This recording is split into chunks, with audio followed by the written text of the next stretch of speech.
Hi guys, Puddin here from BIA World of Warships with the game for you and my Tier 9 Japanese gunboat, the Kitakaze. Now my captain skills are going to be Priority Target, Adrenaline Rush, Last Stand, Survivability Expert, Concealment, and IFAG. My modules are going to be Protect My Main Battery, Faster Repairing Engine, Better Aiming, faster get up and go, concealment, and longer range for my main battery. Now the reason I took main battery range instead of main battery reload is to get these guns to shoot out to 14.5 instead of the 12-ish that you would get with reload. I do believe these guns load fast enough, which is also going to be why when I get my third and final point, I'm probably going to spec into Superintendent, because they just seem to go through my torp reload boosters and smoke a little bit too fast. Now, as you can see, I believe this is Warrior's Path, but I am heading over to B, because if you look at how all of our ships were spawned in, we're very heavy for a B seaside.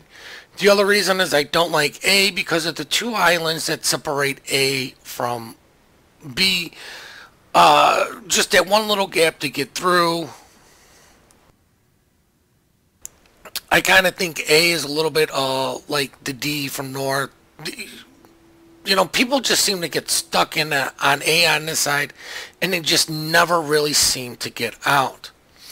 Now, this matchmaking is less than stellar for a gunboat or for the Kitakaze, because there's only 2 battleships, and there's really and I know some people are going to say an excess of DDs, but there's really not a lot of BBs for me to sit there and farm. There's only 2, and there's a lot of cruisers. Now, luckily for me, there's only 2 radar cruisers, Des Moines and a Cleveland. I highly doubt the Edinburgh Bro is a radar British light cruiser, but there is the chance. Now we see that Des Moines just got spotted at A, so there's no way he's going to be able to radar me.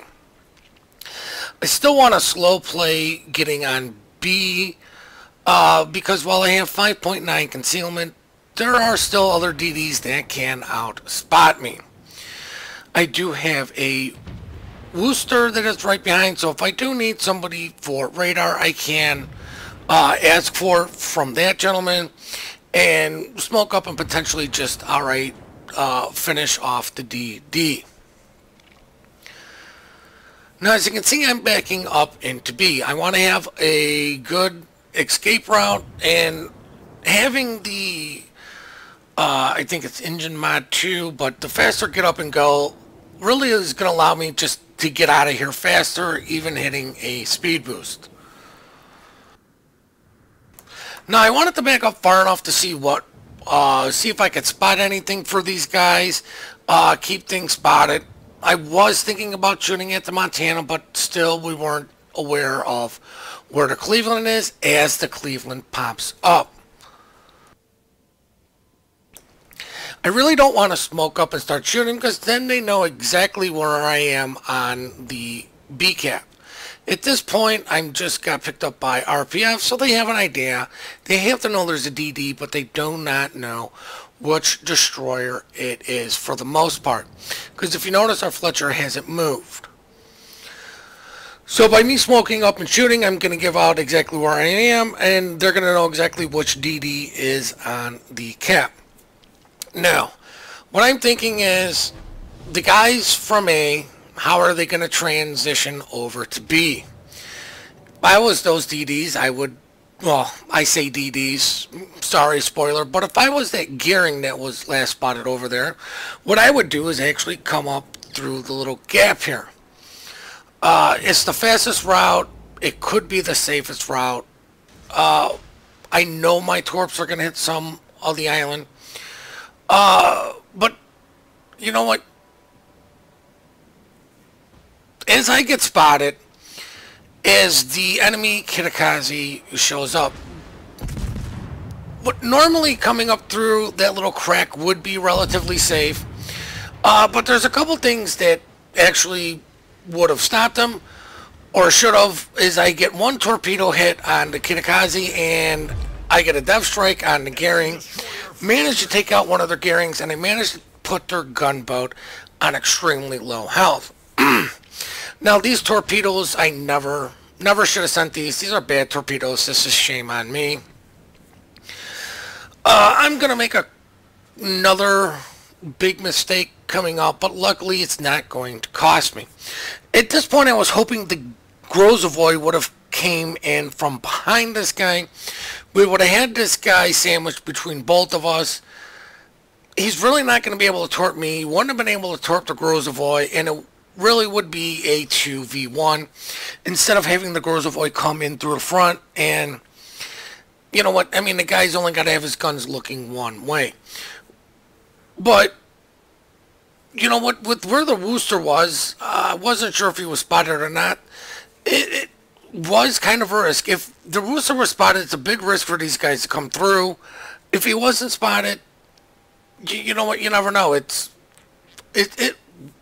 usually would be safe, but because most people aren't going to sit on the cap as long as possible, especially at the start, they're going to slow play the cap or sit on the edges. It was a risk on me to send preemptive torps. It was a risk for them to come through, and it paid off. Now this is where both of us are just kind of shooting back where we were getting hits at. But as you can see, he's got AP loaded, and I was showing too much side. You know, I have the clear health advantage in this situation.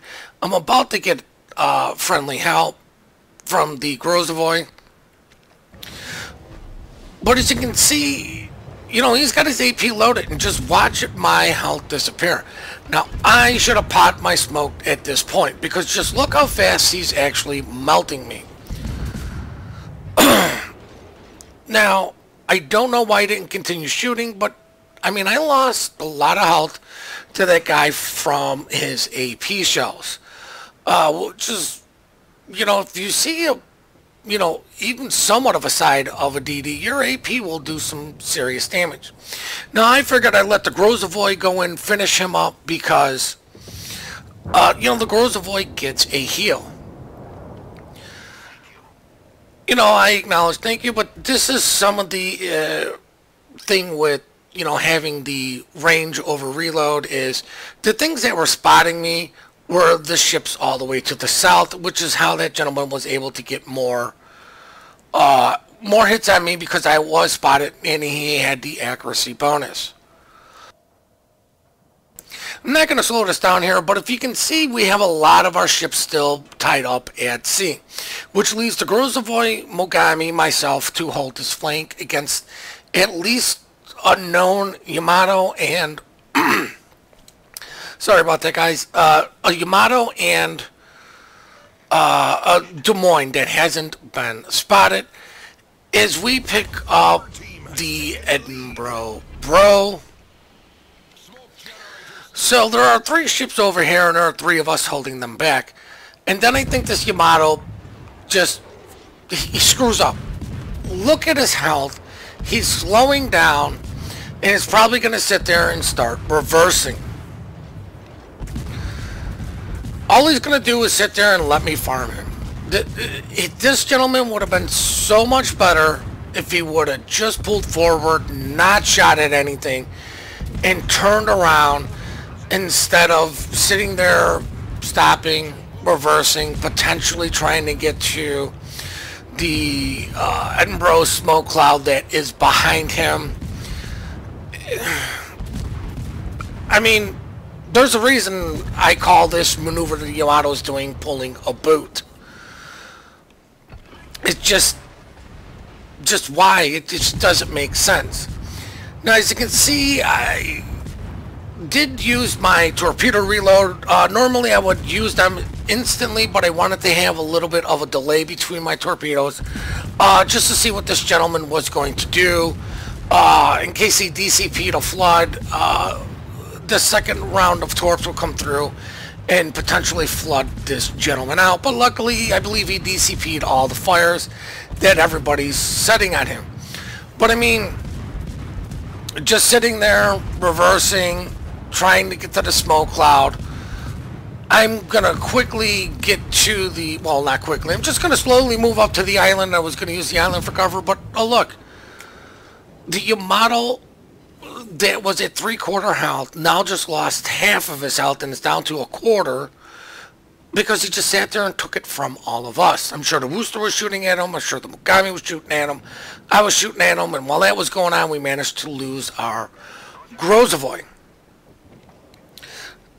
As I finally get my torpedo hit and finish off the Yamato, who was just slowly reversing into smoke and probably thought he was safe because he only saw one set of torps because I delayed my second set. Luckily, I got island concealment going on right now, which means the DM can't see me as he dies. They're Gearing's our last DD. He spotted. That's not good for him, and he goes down. Our victory is in sight. Now, I'm sure some people are saying this is just a steamroll, which, well, I mean, it is. We only lost 2 ships, but I think this replay is showcasing some of the strengths of the Kitakaze, some of the inherent slight problems that are weaknesses that you will have to overcome. You will eat AP from a lot of DDs if you stay broadside. This thing is an excellent gunboat, but it still can be used as a torpedo boat. I'm going to smoke up here now and try to punish the Montana, who is not going to make the same mistakes, but unfortunately there's only 3 enemy ships left, and the guys from C are clearly making their way over here. Now I'm just going to kind of continue shooting to where I see black hit markers, but I want to stop shooting because I don't want to give them an idea of where I am in my smoke cloud because they are taking random shots. I'm going to send preemptive torps in case that gentleman wants to come this way, but luckily for me, or luckily for him, he is not.